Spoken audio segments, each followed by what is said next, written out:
Ya estamos de vuelta con el tercer invitado de esta primera jornada de la CICEMAP, y es nada más y nada menos que el maestro Fernando Dopazo, quien nos hablará sobre gobernar y comunicar en los tiempos que corren. Fernando Dopazo es coordinador de equipos de trabajo dedicados a la gestión pública en el marco de las actividades llevadas adelante como jefe de asesores de diferentes miembros, tanto de cuerpos legislativos nacionales como locales. Diseña, elabora, implementa y evalúa programas y proyectos de políticas públicas en diferentes ámbitos de la administración pública en Argentina, destacando la experiencia en las áreas de vinculación en educación, fortalecimiento y sobre todo transparencia institucional. Por si fuera poco, también en gobierno electrónico. Ha asesorado en el desarrollo de tableros de comando integral para organismos públicos nacionales y provinciales e instituciones privadas. Además, cuenta con una gran experiencia en negociación con los poderes del Estado y organizaciones de la sociedad civil, además así como medios de comunicación, organizaciones no gubernamentales, sindicatos, partidos políticos, cámaras empresariales, fuerzas armadas y de seguridad, por mencionar algunos cuantos. Sin más, demos la bienvenida al maestro Fernando Dopazo, que es de verdad un verdadero honor tenerlo para acá. ¿Qué tal, Hola, Fernando? ¿qué tal, José Luis? Primero agradecerte por la invitación a participar de estas jornadas y unas gracias a todo el equipo.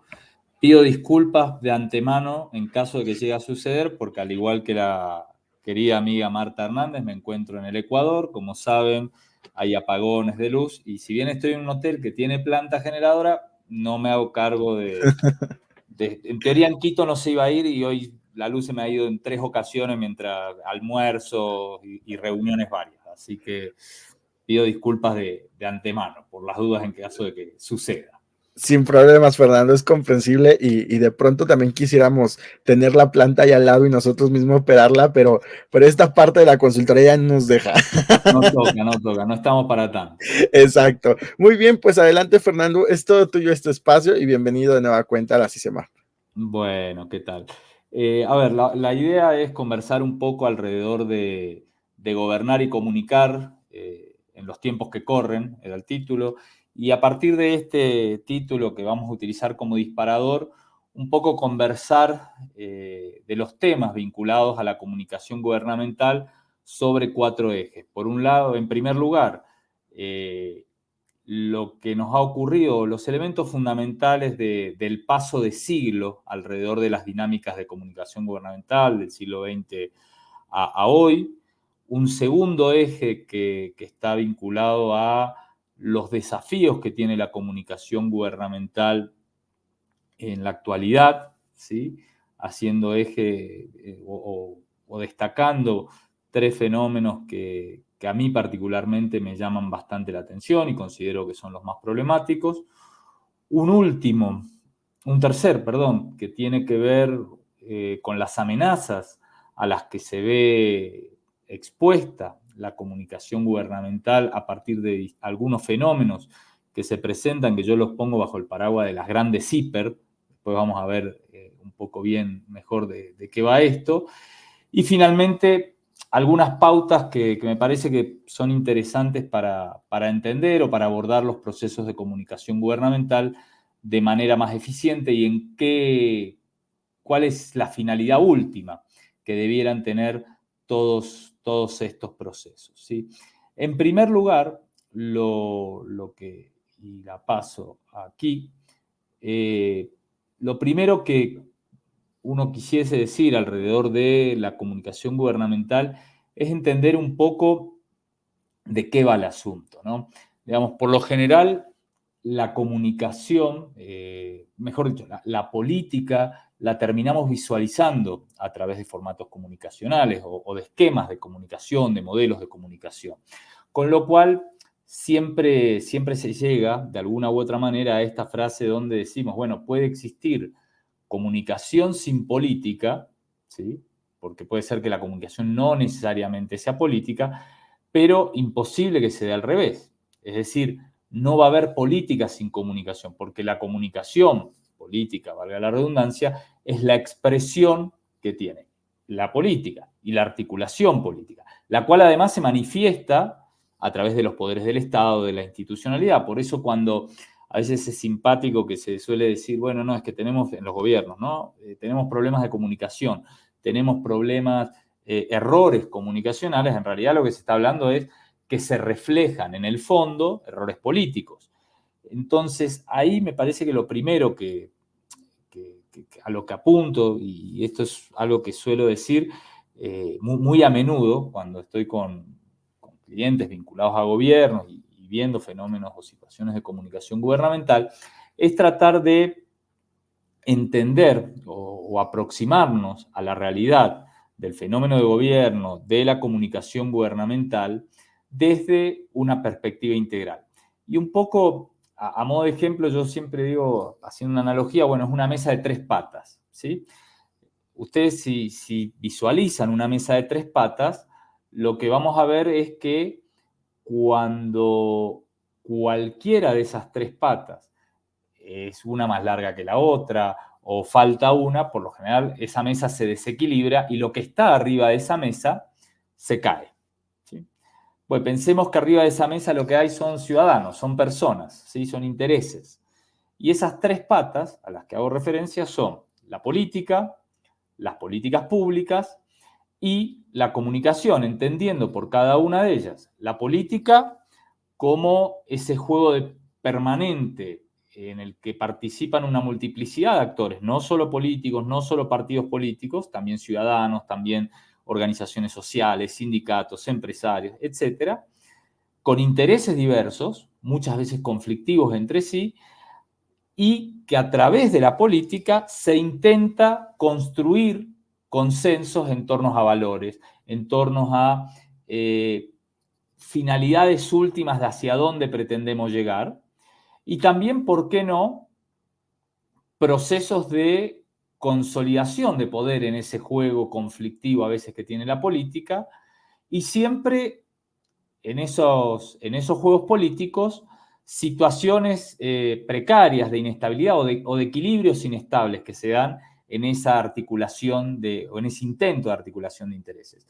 En segundo lugar, las políticas públicas entendido como aquellos que los gobiernos cotidianamente hacen o dejan de hacer, y destacando esto de dejar hacer, entendiendo que la omisión de hacer o de dar respuesta a determinadas demandas de la ciudadanía también puede ser entendido como una forma de política pública en la cual además se manifiesta esto a través de todas las etapas que suelen involucrar los procesos de políticas públicas, desde el reconocimiento, el diagnóstico de un problema, la toma de decisión en cuanto a lo que se va a hacer o no, la implementación o puesta en marcha de esa ejecución.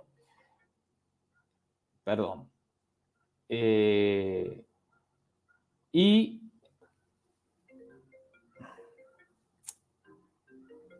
perdón que se activó esto y no puedo cerrar la aplicación esta. Ahí está. Les decía,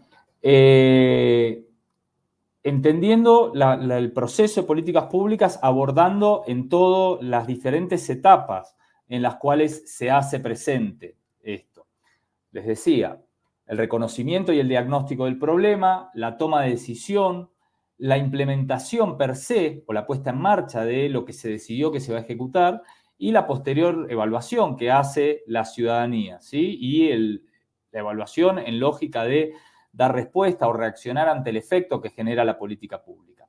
Y finalmente esa tercera pata, que es la comunicación, entendida como la visibilización de las dos anteriores, con la finalidad de transmitir a los ciudadanos, de buscar hacerlos partes, involucrarlos, tanto de la dimensión política, es decir, de los acuerdos que se producen en la política, como de los beneficios de las políticas públicas. Y a partir de estos dos procesos, o de estas dos condiciones, generar el apoyo ciudadano. Les decía hace un instante, en este siglo, en los tiempos que corren, y por algunas características que tienen las demandas de la ciudadanía y el perfil ciudadano que tenemos en nuestras sociedades, si los gobiernos no logran hacer un equilibrio, articular de manera adecuada estas tres patas, o falta una es más pequeña que las otras, lo que sucede es la falta de equilibrio de esta mesa. Y lo que está encima de ella, que en lugar de vasos, como decíamos, pueden ser los ciudadanos o nosotros mismos, nuestra condición de ciudadanos, eso se termina cayendo. Y ahí es donde en el mundo de hoy, para hacer frente a la complejidad de este fenómeno y poder lograr una vida en comunidad más o menos ordenada, estas tres patas resultan fundamentales. Ahora bien, ¿qué sucede alrededor de esto? Es que primero, un primer eje, les mencionaba, tiene que ver con las situaciones que han pasado en términos de los procesos, las transformaciones de los procesos de comunicación en el paso del siglo XX a hoy. Y que pasan, me parece, por estos tres elementos que le planteo. Por un lado, la discusión cada vez más aguda, cada vez más profunda en cuanto a la verticalidad versus horizontalidad de la relación gobierno-ciudadanía.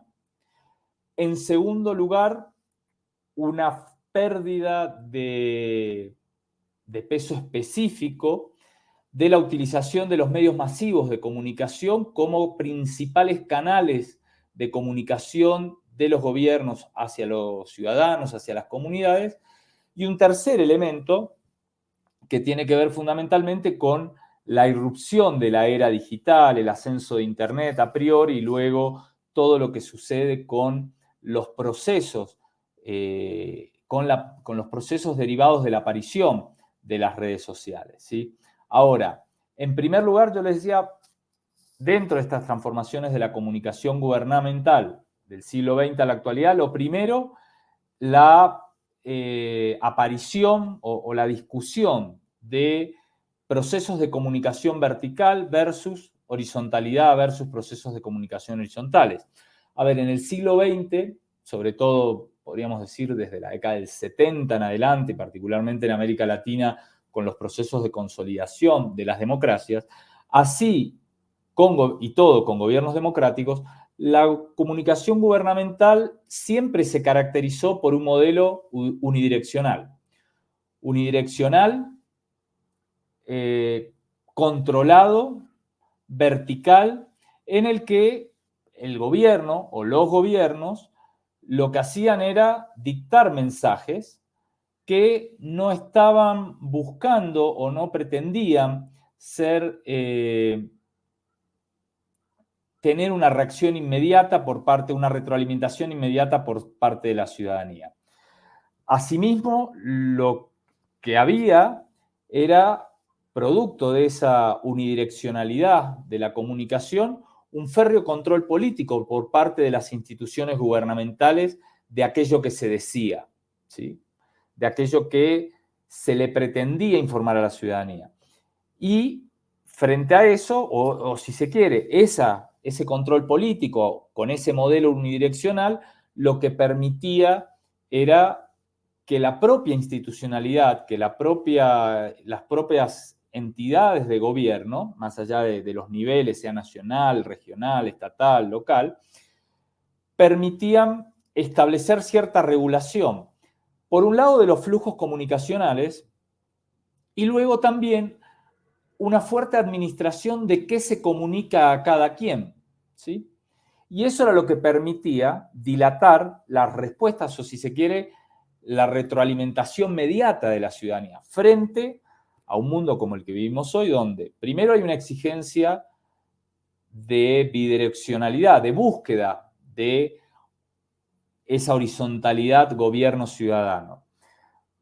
En segundo lugar, una ciudadanía que pretende ejercer un fuerte control ciudadano con el eje de la búsqueda de transparencia en la función pública como principal expresión de este fenómeno y la sanción moral, si se quiere, por parte de la ciudadanía de los procesos de falta de transparencia o de actos de corrupción en los gobiernos.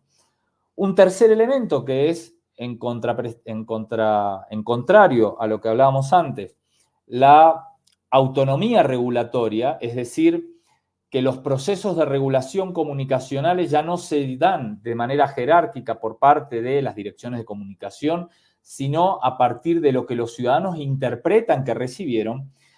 Y en paralelo, producto y luego andamos un poco más en esto, el peso de los mecanismos de comunicación, fundamentalmente las redes sociales, que nos permiten una ida y vuelta casi que en el chasquido de unos dedos, ¿sí? Buscar una retroalimentación absolutamente inmediata como respuesta por parte de la ciudadanía a esas situaciones que nos plantean. El segundo elemento tiene que ver con ese papel de los medios de comunicación que había a finales del siglo XX como principal canal y en muchos lugares como único canal efectivo de comunicación entre los gobiernos y la ciudadanía y los pueblos. Radio, televisión, prensa escrita, o si se quieren en orden temporal, prensa escrita, radio y televisión, ¿sí? Que servían con pauta o sin pauta por parte de las entidades gubernamentales como actores monopólicos de la difusión de información pública, estableciendo además algo que sobre todo en algunos gobiernos de estilo confrontativo en la región, en América Latina, tanto el bloque de lo que se ha llamado socialismo del siglo XXI, como también algunos gobiernos de derecha, por ejemplo, en su momento el gobierno de Álvaro Uribe en Colombia, o incluso hoy el gobierno de Milei en la Argentina, que empiezan a poner en cuestión esto que con el monopolio de los medios de comunicación como principal fuente de condicionamiento y de difusión de la información pública, establecían un poco ese proceso de una estructura relacional entre los medios como filtro de la información entre gobierno y ciudadanía desigual, a partir del cual lo que emana de los medios, ¿sí?, tenía mucho más peso específico y mucho más poder, obviamente, en términos filosóficos, que lo que recibían o que la capacidad de respuesta que tenían esos receptores ciudadanos que un poco acataban esos procesos de formación. Cosas que, obviamente, con el surgimiento de redes sociales, pero también con esas retóricas discursivas desde el poder. Les decía, muchos gobiernos del socialismo del siglo XXI y muchos gobiernos de derecha a lo largo de los últimos 20 años en el continente empezaron a poner en discusión, en tela de juicio, ese papel fuertísimo que tenían los medios de comunicación como un actor monopólico del procesamiento, el análisis y, en definitiva, de la difusión, ¿sí? De hecho, y aprovechando que estoy en Ecuador, en tiempos del presidente Correa citaba una frase que de socialista no tiene nada, en realidad era una frase que venía en uno de los últimos capítulos de Sobre la Libertad de John Stuart Mill, en el cual planteaba un poco que en realidad la libertad de prensa se había confundido o se había perdido el día que los medios de comunicación empezaron a tener dueños. Entonces, los medios de comunicación no era libertad de prensa, sino era la libertad del poder económico que tenía el dueño de la herramienta comunicacional, ya me sé, en el libro de Stuart Mill, Prensa Escrita, en los tiempos de estos que les hablo de principios de siglo XXI, fundamentalmente las grandes cadenas de televisión que tienden a tener o tenían una situación monopólica, ¿no? Y ahí una fuerte pelea, por un lado desde el poder, para luchar, desde el poder político, desde los gobiernos, para discutir la centralidad comunicacional y las interpretaciones de esa centralidad comunicacional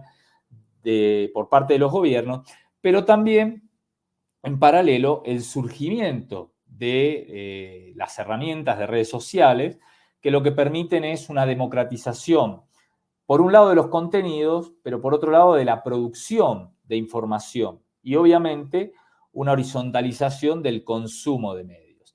Y ahí es un poco el tercer punto que yo les mencionaba. Bueno, el cambio que se avecina con la era digital. A ver, el surgimiento de Internet, de las redes sociales, transforma radicalmente ese modelo que hablábamos vertical hace un rato, el modelo gobierno comunicando a la ciudadanía a través de grandes cadenas nacionales, sea por radio, sea por televisión, sea por panfletos en prensa escrita, y si se quiere intervenido, intermediado por los medios de comunicación tradicionales, y generan una nueva era de comunicación en la cual la comunicación se plantea en términos absolutamente horizontales, en los cuales el ciudadano se pone de frente al gobierno y al poder político de igual a igual, pero también frente al poder mediático. Yo recuerdo hace muchos años en México había una crítica, ¿sí? En algunas marchas, que había una pancarta de estas cartulinas hecha por un ciudadano a pie, en el que decía algo así como en referencia a TV Azteca y a Televisa, ustedes ya no son los dueños de la verdad, y abajo el logo de Facebook, de Twitter y alguno más, que es en definitiva un poco esa diversificación de quienes pueden construir verdad. Y en paralelo, algo que junto a esa horizontalidad también se plantea un segundo elemento, que es obviamente la interactividad, en la cual los ciudadanos interactúan de manera constante y permanente tanto con el poder político como con los poderes mediáticos. Y a partir de esto, la generación de una multiplicidad de voces, de un coro diverso, en el cual cualquier ser humano, cualquier ciudadano con un celular en la mano y acceso a Internet produce información, produce comunicación y en términos de sistema político produce o está en condiciones de producir demanda ciudadana, lo que obliga, por su parte, a los gobiernos a tener en su lógica enfoques comunicacionales y enfoques de decisión, de procesos de toma de decisión, que tienen que estar necesariamente teniendo en cuenta dos elementos que son los que les destaco en esta lámina, que son, por un lado, participación, buscar la participación ciudadana como fuerza de legitimación. Es mucho más fuerte empezar un proceso de política pública a partir de decir estamos dando respuesta casi inmediata a un reclamo de la ciudadanía, sea desde, no sé, el tapar un bache, arreglar un semáforo, o poner un colegio o cambiar un sistema educativo, y a su vez, esto obviamente, haciéndolo a partir de la demanda de la gente y con la gente, y en paralelo con absoluta transparencia. ¿Por qué? Porque los procesos de Internet, de redes sociales en la administración pública lleva a la digitalización de todos los ecosistemas de comunicación. Y eso implica la digitalización de bases de datos, la digitalización de procesos, y que ustedes puedan, como simples ciudadanos, entrar a portales de compras, de servidores, de prestatarios de servicios públicos o de actores que contratan con el Estado,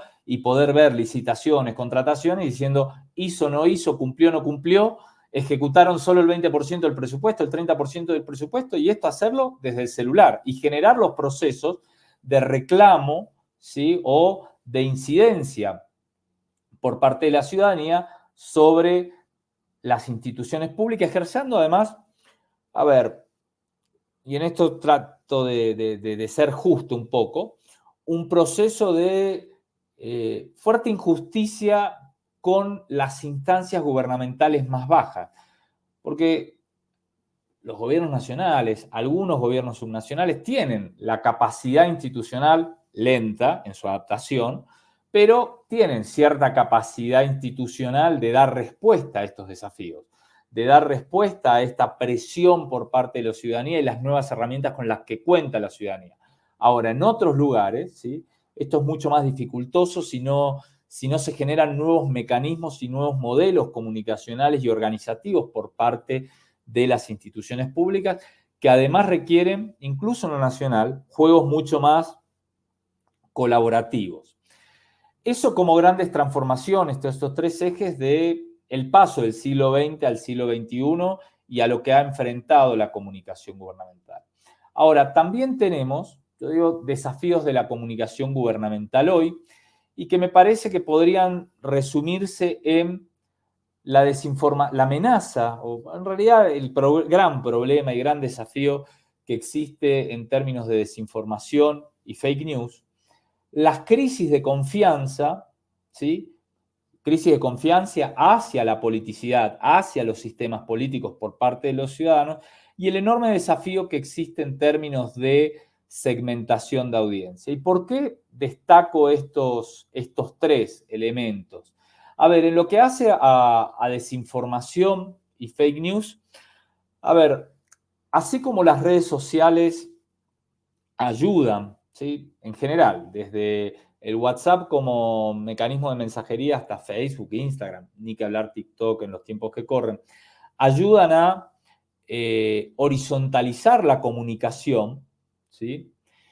En la lógica de cualquier ciudadano se transforme en productor, en generador de comunicación, de noticias, de información, también a partir de ese elemento, las redes sociales se transforman en enormes amplificadores de la rumorología, de los rumores, de las noticias falsas, que van generando un proceso de enorme bola de nieve, que lo que genera principalmente es la deslegitimación de las instituciones. Digamos, estamos en una época donde a partir de los bolos de Internet, ¿sí? Todo es puesto en duda. Y miren, a ver, tan sencillo como hace en el día de ayer, creo que fue, que se puso, empezó a correr la bola de que habría fallecido el expresidente Mujica de Uruguay, y uno se encuentra en primeras horas de la mañana, presidente de Panamá, candidatos presidenciales del Ecuador, autoridades de México y demás, lamentando un fallecimiento que nunca existió, ¿sí? Y todo a partir de esta herramienta. Ahora, así como se deslegitima la institucionalidad a partir de este tipo de noticias, también se empieza a deslegitimar cuando las instituciones gubernamentales dicen que hicieron algo y algún sector de la ciudadanía de buena ley lo niega o lo modera o lo matiza, ¿sí? Y ni que hablar cuando se inventan cosas, ¿sí? Por decirles, la semana pasada, surge en Argentina una cuestión de que desde una cuenta troll, pero con un sólido ecosistema digital, se plantea que casi que se había linchado unos delincuentes, unos violadores de menores y demás, y termina saliendo el Ministerio de Seguridad a decir, no, miren, de una provincia, a decir, no, esto no fue así, esto en realidad pasó hace 4 años en Brasil y demás. Ahora, así como se ataca o se afecta a partir de fake news y desinformación, muchas veces esto sí, desde la propia dinámica política, ¿sí? Desde la confrontación política, y se deslegitima la institucionalidad en su conjunto, también la polarización política que vivimos en el continente contribuye a agudizar estos problemas, porque empezamos a tener estos grupos consolidados a extrema izquierda, a extrema derecha, arriba, abajo, que cada uno intentando llevar agua para su molino, provee de información y fungen un poco como usinas de información o desinformación en realidad, cada uno en su nicho. Hace muchos años en una obra de teatro de un humorista, un monologuista argentino llamado Enrique Pinti, él contaba de un viaje que había tenido en los años 70, la primera vez que había podido salir de la Argentina y se había ido de vacaciones a Italia. Y en Italia, una de las cosas que él destacaba era la importancia, la trascendencia, lo bien que vivían los italianos a partir del turismo, y contaba una anécdota que bien aplica a esto que hablamos de la desinformación, en la cual estaba caminando por Verona y le dicen, no, venga a ver el balcón de Romeo y Julieta. Y uno va y ve, es cierto, uno ve un balcón con una estatua de Romeo, con una Julieta, y se los puedes tocar a ambos, hechos en bronce, muy bonito, en una callecita de Verona. Pero claro, que además de un erudito, una persona que sabía mucho de literatura, le decía al guía turístico, pero escúcheme, si Romeo y Julieta no existieron, ¿sí? Si son una obra de Shakespeare. Y entonces el guía turístico le decía, pero hombre, el que no existió fue Shakespeare, ¿sí? Un poco Similar es lo que ocurre a partir de la desinformación y con los fake news. Digamos, las consecuencias que tenemos en la ciudadanía terminan siendo esas, ¿sí? Donde hay absoluta falta de credibilidad y donde cada quien desde la política, y muchas veces, por algunos elementos que vamos a ver un poquito más adelante, la politicidad o las instituciones públicas en manos de determinadas autoridades, de determinados partidos políticos, sin hacer distinción de colores, juegan a esto, ¿sí? Y generan burbujas en distintos segmentos de la población. Y con esto, el siguiente elemento que era, yo les decía, bueno, esta deslegitimación lo que crea profundamente es crisis de confianza. Si ustedes ven año tras año, no me salgo, es apelable o explicable en todo el planeta, pero centrémonos en América Latina, en el promedio de los últimos años, en Latinobarómetro, ¿qué nos da? ¿El Latinobarómetro o el LAPOP? Que en los ejecutivos de nuestros países en promedio cree el 25%. Que en los poderes legislativos, la única institución pública donde en los estados están representados todos los ciudadanos, más allá de las distorsiones que pueda ejercer cada sistema electoral, 20 a 15% de credibilidad o de confianza. Que en los poderes judiciales cree el 10% porque creen que la justicia opera a los poderosos. Que en promedio la aceptación, la confianza en los partidos políticos está entre el 5 y el 10. Y algo muchísimo más grave aún, que en muchos países tenemos la crisis de confianza interpersonal, es decir, creemos en nuestros vecinos, en el que vive al lado nuestro, menos del 30%, ¿no?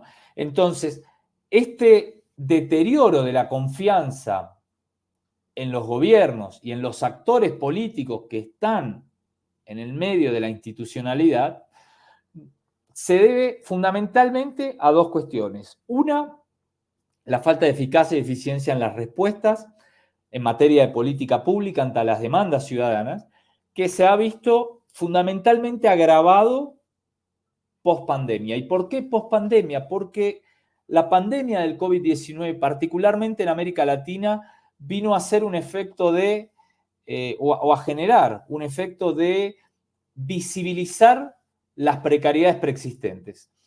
A ver, América Latina estaba habituada a meter su basura debajo de una alfombra. El COVID-19 fue un enorme viento que levantó esa alfombra y vio todo. Entonces todos sabíamos que teníamos, por decir, sobrepoblación carcelaria y que las cárceles de América Latina no daban abasto. Todos sabíamos o teníamos dudas de que la educación y los sistemas públicos educativos tenían falencias para adentrarse en los desafíos tecnológicos del siglo XXI.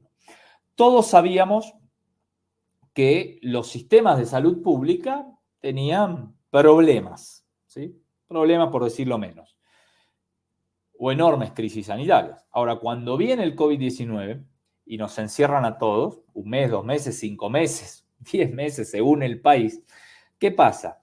Lo único que vemos todos los días, 24/7, es esas precariedades preexistentes. Vemos que como las cárceles nos daban abasto y no podía haber gente amontonada porque el COVID se contagiaba rápido, liberemos presos, ¿sí?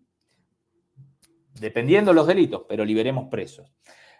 Vemos cómo en determinados lugares se pretendía dar clases o mantener el sistema educativo por internet y nos dábamos cuenta que la internet no llega, no tiene la misma penetración ni en cantidad ni en calidad a todas las distintas regiones de los países.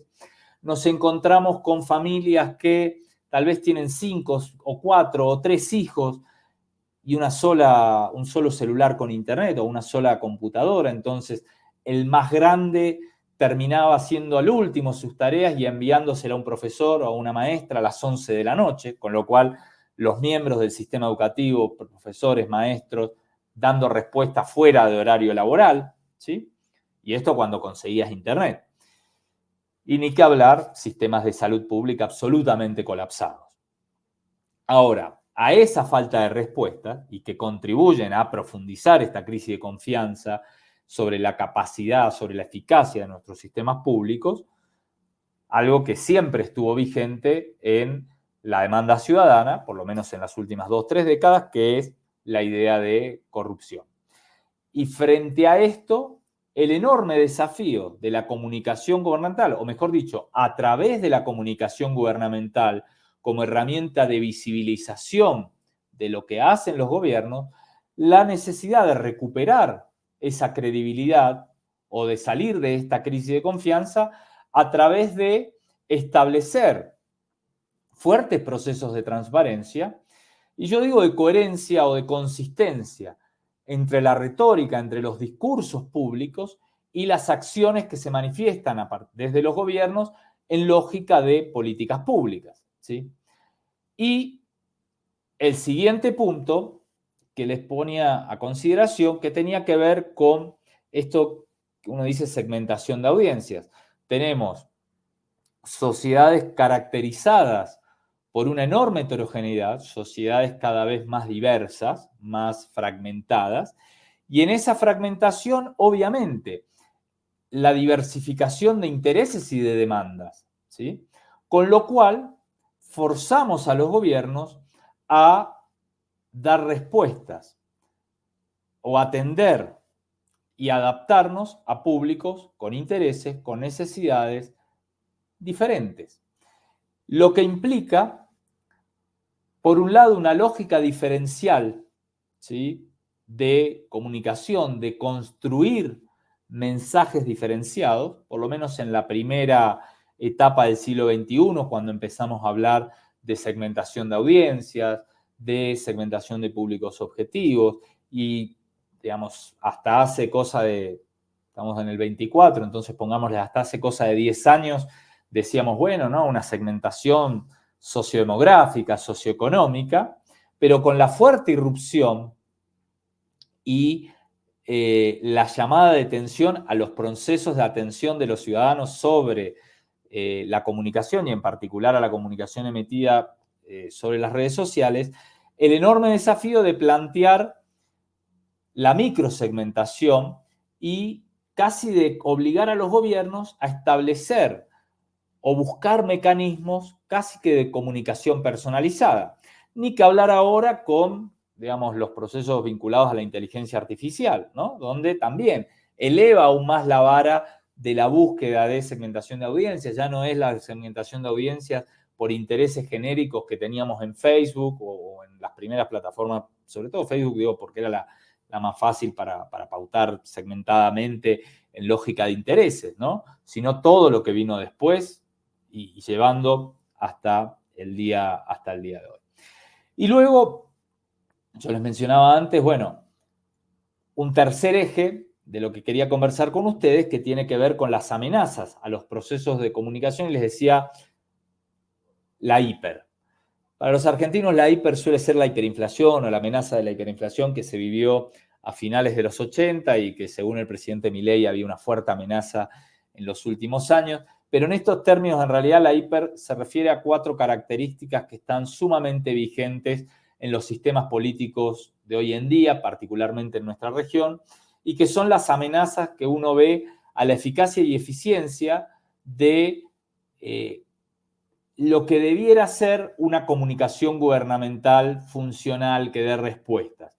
Y que encontramos, por un lado, la hiperpersonalización de la política como una amenaza, luego empezamos a hablar un poco más de cada una, la hiperpolarización de las alternativas políticas en disputa a la hora de intentar articular intereses, sea de vía cooperativa o por la vía competitiva, la hiperfragmentación de la política y la sociedad en su conjunto, y la hiperaceleración de los procesos comunicacionales, ¿sí? En esto, ¿sí?, ¿qué pasa? En la actualidad, estos fenómenos complejos, fundamentalmente lo que afectan es la eficacia de las herramientas que podríamos tener desde la política y desde las instituciones gubernamentales en general para dar respuesta a la ciudadanía. ¿Y por qué la hiperpersonalización de los liderazgos puede ser una amenaza? Pues fundamentalmente porque lo que ocurre es que estos liderazgos hiperpersonalizados, ¿sí?, tienden a llevar la política a concentrarse en figuras, en figuras específicas, en figuras particulares. Figuras particulares que lo que llevan es a generar por parte de la institucionalidad una dependencia, creo a mi gusto, absolutamente excesiva sobre estas personas que desdibujan, transforman, desenmascaran la construcción de equipos gubernamentales, la funcionalidad institucional de los gobiernos. Y eso genera algunas situaciones de debilitamiento de la cohesión del mensaje, de restar legitimidad en algunos momentos a las decisiones de política pública que se toman, ¿sí? No es lo mismo explicar o dar la percepción o intentar generar la percepción de un proceso de política pública que se toma a partir de la interacción entre actores políticos y ciudadanos diversos, con agendas distintas, pero que encuentran un camino intermedio, a decir es la decisión de un X, fulano o fulana, que toma una decisión política, ¿sí? Y que la lleva adelante.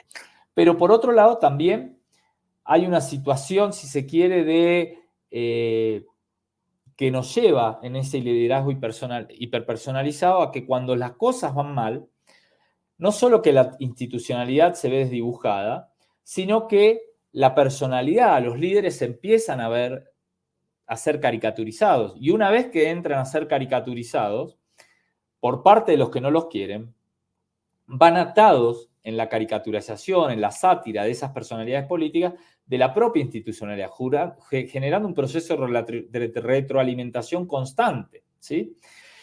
Y dos elementos adicionales. Por un lado, la electoralización. Pareciera que todo proceso de política pública permanentemente en lógica, se vive en lógica electoral, ¿sí? Vamos a tomar decisiones para que a determinado nicho electoral nos genere cierta favorabilidad, pensado desde una lógica absolutamente cortoplacista, en términos electorales, pero también en, yo digo, la tiranía de las encuestas sobre los gobiernos, que en búsqueda de tratar de estar siendo aprobado, sin mucha planificación, tratan de generar situaciones, políticas públicas de atención temprana a determinadas situaciones que lo que generan es el dar cumplimiento a todas las expectativas en simultáneo, ¿sí? Y esto genera, obviamente, un enorme problema de malacostumbramiento, ¿sí?, a la propia ciudadanía. Ahora, aparte de estas situaciones que se dan por parte de lo que decíamos, liderazgos hiperpersonalizados, hay un segundo elemento que son sociedades hiperpolarizadas. A ver, hoy nosotros asistimos a una fuerte radicalización de opiniones que divide a las sociedades en polos extremos. A veces yo me animo a decir que creo que son más de dos polos, ¿sí?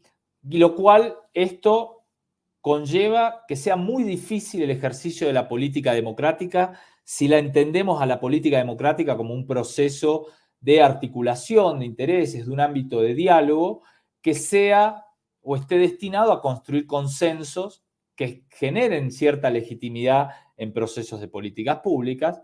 Sociedades hiperpolarizadas donde no solo estamos hablando de la dificultad de generar consenso, sino también la dificultad de llevar adelante determinadas políticas públicas, porque las políticas públicas que son legitimadas por un sector de la sociedad son causa de protesta permanente por otro sector de la sociedad, ¿sí? En situaciones absolutamente extremas, y que eso, si se quiere, va generando que los gobiernos, en lógica con lo que decía anteriormente, de los liderazgos hiperpersonalizados y esas políticas públicas muy en lógica electoralista y cortoplacista para satisfacer la demanda de mi nicho, lleva obviamente a políticas públicas partidizadas. ¿Y cuál es el problema de las políticas públicas partidizadas? Que si no están sobre la base de un consenso, si uno piensa y con más o menos dos dedos de frente empieza a creer que la evolución de la política necesariamente lleva a que uno en determinado momento le toca perder e irse de los gobiernos, si las políticas públicas son partidizadas, no van a haber tenido el consenso de muchos, y lo cual va a llevar a que los nuevos gobiernos, dando respuesta no ya a los que apoyaban al anterior, sino apoyando a los propios, van a dar de baja esas políticas públicas. Si dan de baja esas políticas públicas, que alguien me diga cuál va a ser el nivel de institucionalización que van a tener los conjuntos de políticas públicas, cuáles van a ser los niveles de sostenibilidad en el mediano y largo plazo de lo que hagan las instituciones. Ninguno. Y si las instituciones van a estar cambiando sus agendas de un día para el otro según el color o los caprichos de quien gobierne, díganme si nuestras sociedades no van a estar aún más divididas, más fragmentadas y más alienadas, odiando y protestando permanentemente contra cualquier gobierno de turno, ¿sí? Con lo cual, un círculo nefasto es el que se va a producir. Y lo otro que teníamos es, también como característica de esta la hiperfragmentación ciudadana. Hiperfragmentación ciudadana donde las comunidades sociales se fragmentan en los microgrupos, en esas pequeñas islas, donde solo se vinculan a través de sus propios entornos comunicacionales, donde lo que generan son las cámaras de eco, ¿sí?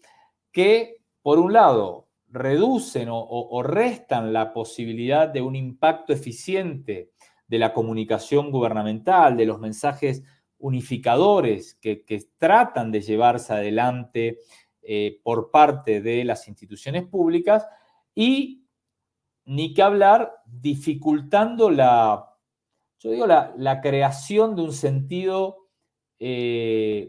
comunitario, de un sentido de propósito compartido, ¿sí? Si se supone que la vida en comunidad, la construcción de sociedades tiene que ver con cierta vinculación, ciertos lazos horizontales construidos con nuestros vecinos a partir de la confianza, y que eso va generando una comunidad o un municipio, la suma de municipios genera un estado y la suma de estados genera una nación, bueno, todo eso se ve roto o se empieza a ver roto, ¿sí?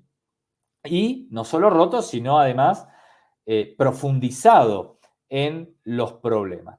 Y luego, como último elemento de esta CIPER, decía la comunicación hiperacelerada, ¿no? Una hiperaceleración de los procesos comunicacionales, informativos, donde la velocidad a la que circula la información, en las plataformas digitales particularmente, obliga a los gobiernos a reaccionar rápidamente, pero también amplifica el margen de oportunidad de cometer errores, de dificultar, de mantener incluso una estrategia comunicacional coherente. Y esta hiperaceleración también lleva a desorganizar los esfuerzos de comunicación y generación de una pérdida de control sobre las narrativas, ¿sí? Si uno piensa en algunos elementos, y por eso destacaba en la slide, ¿no? La idea de el scroll, el sweep, que es lo que nos permite, digamos, las redes sociales. Si uno toma en consideración esos elementos, lo que va a encontrarse es que las posibilidades de acceso a la información es cierto que cada vez son mayores, pero al mismo tiempo la capacidad de retención, de atención de la gente cada vez más corta. Por ejemplo, hay estudios que nos hablan que en los últimos años pasamos de la capacidad de 18 segundos de atención a 12 segundos de atención, en la cual en 17 milisegundos una persona mira scrolleando una red social y sabe, intuye, reacciona de manera positiva o negativa a una información, a un input comunicacional, ¿sí? Y eso obviamente, piénsenlo, estando en un gobierno y tratando de generar procesos comunicacionales para llevar información o intentar persuadir al ciudadano de que una política pública puede o no puede estar bien orientada. Obviamente pone a la institucionalidad ante una presión profunda, ¿sí? Y ni que hablar si a ese elemento en el cual los gobiernos necesitan tiempo, necesitan procesos de decisión complejos, porque la democracia, los procesos de decisión pensados en institución democrática, en institucionalidad democrática, son complejos, pero también la ciudadanía exige y aprieta cada vez más, ¿sí? Y eso un poco genera esta situación de altísima tensión.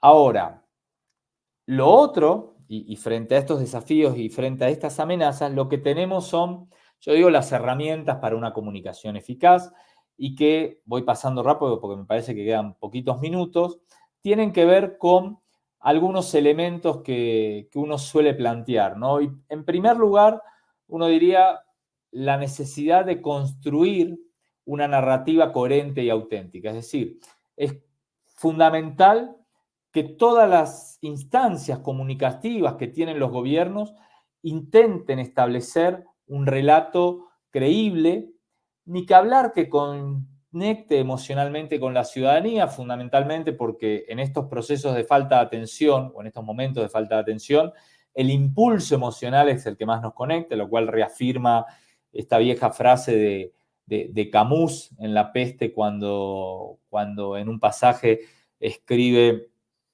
que los pensamientos nunca son honestos, los sentimientos sí. Bueno, esto es un poco así. Un gran amigo, consultor de organizaciones empresariales español, Rubén Turienzo, suele decir que los seres humanos seguimos siendo monos con pretensiones, aplica perfectamente, pero que estas necesidades de narrativas, de relatos creíbles, ¿sí? No le podemos vender pescado podrido, que conecten emocionalmente, que sean coherentes entre la retórica discursiva y lo que se hace desde los gobiernos en materia de políticas públicas, y que eso dé autenticidad, además deben ser pensadas en lógica temporal para ser sostenidas a lo largo del tiempo y que lo que estemos diciendo hoy no se caiga el día de mañana. Por otro lado, algo que ya mencionábamos o que surge de lo que mencionábamos, que tiene que ver con la transparencia y la accesibilidad.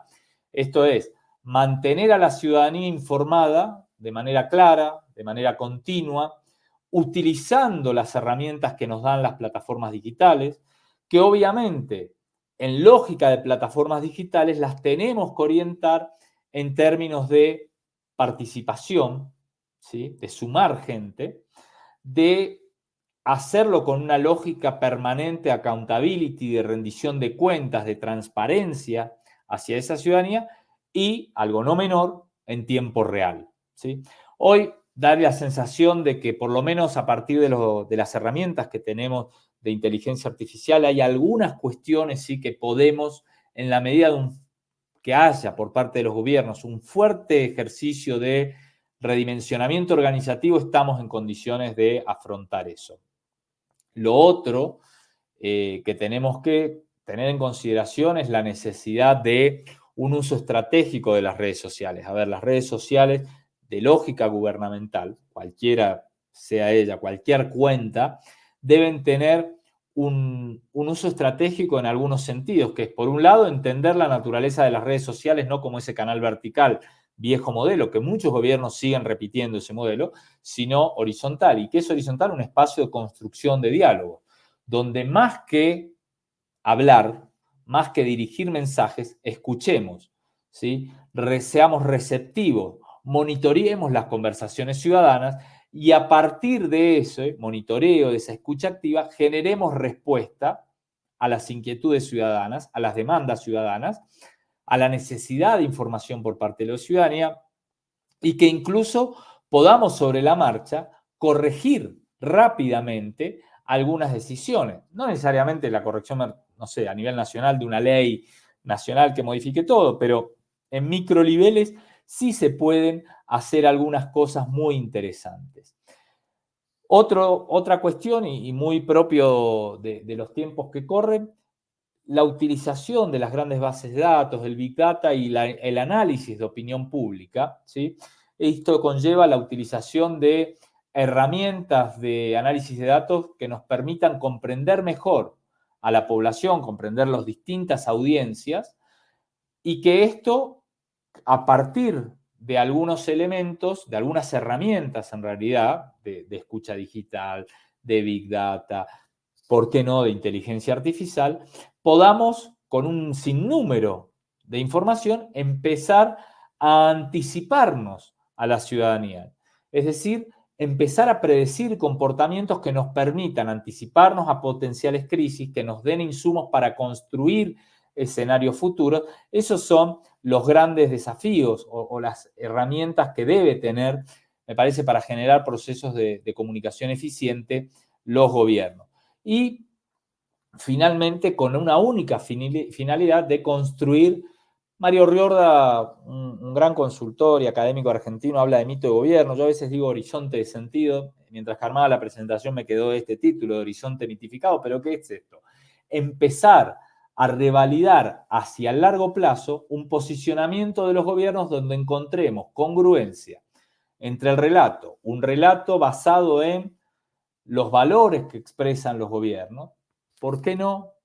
De manera más congruente las ideologías que se ven manifestados en políticas públicas, las cuales son sostenidas a lo largo del tiempo y que son valoradas por parte de la ciudadanía, legitimando los gobiernos, dándole aprobación a los gobernantes, pero en paralelo que esto se vea verificado a partir de dos elementos. Uno, en lógica electoral, que quien va haciendo estas cosas relativamente bien, a partir de los procesos gubernamentales y de comunicación de gobierno, va generando la posibilidad de reelección, de victorias electorales que relegitiman esos procesos políticos y de grandes consensos transformadores alrededor de esos nuevos modelos de políticas públicas, si se quiere, de transformación del Estado que se van llevando adelante. Con esto cierro, entiendo que ya estoy sobre la hora. Gracias por el tiempo y quedo abierto ahí a alguna pregunta.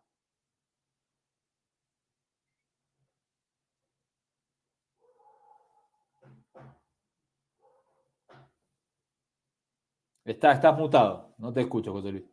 Gracias, gracias, estimado Fernando. Sin duda, vaya, ha sido una de las conferencias que han sido una masterclass en esta hora, Fernando, porque has abordado los diferentes puntos y justo estas latentes que son para Latinoamérica, ¿no?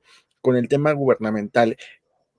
No solamente se trata de postear, no solamente se trata de medios de comunicación, sino justamente tener una escucha para conectar con la ciudadanía, que es algo que el día de hoy le cuesta bastante a los gobiernos y que de pronto no logran entender por qué las audiencias un día están a favor con ellos y al otro día están en contra o a los 10 minutos están en contra, ¿no? Por lo cual, sin duda, yo espero que los gobiernos latinoamericanos poco a poco se vayan involucrando y vayan volteando hacia esta parte de la investigación, como bien lo has tú comentado y lo has Hombre de explicado. mucha fe, tú. Eres un hombre de mucha fe. Yo espero, yo espero. Mira, con que uno empiece a mover, por lo menos un sector. No, es cierto que algunos lo hacen, pero sí cuesta todavía Sí, amplificar. exacto. Hay dos preguntas que me han hecho llegar. La Dale. primera es, ¿cuáles son los principales retos de la digitalización a la que se enfrentan los gobiernos? A ver, primero, capacidad técnica. Digo, no todo, a ver, digitalizar todo, generar bases de datos cuesta plata y no todos los gobiernos tienen plata. Ni que hablar hacer esas cosas, grandes licitaciones con proveedores de esos tecnológicos con ciertos niveles de transparencia. Pero después hay una cuestión, me parece, cultural, que es que producto de esta dinámica burocrática de islas aisladas, yo no sé, y me animaría a decir que seguramente muy, muy pocos, existen en nuestro continente bases de datos unificadas. En realidad, no sé, el Ministerio de Educación tiene la base de los alumnos, el Ministerio de Salud tiene historias médicas, el Registro Nacional de las Personas tiene tu fecha de cumpleaños, tu último domicilio y alguna cosa más, el Registro Nacional Electoral tiene cuántas votaste, pero no hay una toda junto. Y me parece que lo ideal, como gran desafío, sobre todo para dar respuesta a la ciudadanía, es que esté todo junto. El problema de eso es, y esto suena feo, pero que tiene que ver con las políticas de privacidad y el uso de datos personales, ¿sí? ¿Por qué? Porque si tenemos una única base de datos que tiene absolutamente todo, digo, qué te gusta, qué no te gusta, con quién te casaste, con quién te divorciaste, cuántos hijos tenés que yo, bueno, da la sensación de que tenemos el Big Brother con las posibilidades de manipulación de esa información. Yo creo que ahí hay un desafío organizativo importante que si se hace con buena voluntad, estaría súper interesante. El problema es que también la amenaza producto de la administración humana de esas cosas es un tema difícil de resolver. Pero creo que ese, por lo menos para mí, es la principal pregunta, ¿viste? Que estoy entre las distopías del Gran Hermano, de Fahrenheit, de Wells, ahí viendo para dónde va la cosa. Así es, bastante interesante y justo ahorita que yo estaba releyendo la pregunta, también me vino a la mente el mismo tema, ¿no? ¿Cómo hacemos ahora para unificar, siendo que se podría tener en cuenta pasar por encima de estos avisos de privacidad, del cual tanto la ciudadanía ha pedido y bueno, será un reto completo. La segunda pregunta es, ¿cómo evitar la deslegitimación de las instituciones en los tiempos actuales? Recuperando las instituciones. A ver, en realidad volviendo a hacer las cosas bien, yo siempre suelo decir que en esta lógica, la lógica de la polarización y la radicalidad, que me parece que es la que rompe un poco la necesidad de legitimar las instituciones democráticas, llega un momento, estas dos características, radicalización y polarización, yo la sintetizo con una frase de España. Cuando en España uno insulta al otro, la primera respuesta es y tú más. Que tú eres un cabrón, y tú más. Que tú eres esto, y tú más. ¿Qué pasa? Nuestras sociedades van permanentemente en y tú más, y tú más, y tú más. Y eso implica, primero, la negación de la validez de tu opinión. Cuando eso escala, tarde o temprano llega a la negación del otro, a la negación de la vida del otro. Y si negamos la vida del otro, lo que estamos es rompiendo la institucionalidad democrática. Entonces, o las democracias son un ámbito para discutir y siendo todos tolerantes con cierto ámbito de discusión, porque si son la negación del otro, tarde o temprano no queda nadie, ¿no?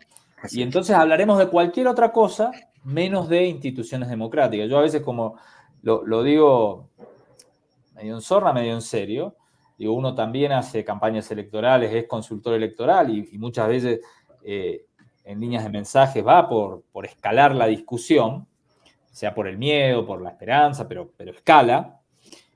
Y a veces digo, busquemos un matiz, un límite matizado a estas cosas, porque si seguimos así en algún momento nos vamos a quedar sin elecciones, y si nos quedamos sin elecciones nos quedamos sin trabajo, ¿no? Sí. Y más que nos quedemos sin trabajo, vaya, el tema de la democracia, que creo que para todos ahorita en el continente, hablar de democracia, creo que en muchos países hemos retrocedido a los avances que ya habíamos tenido o que se habían buscado por parte de la ciudadanía.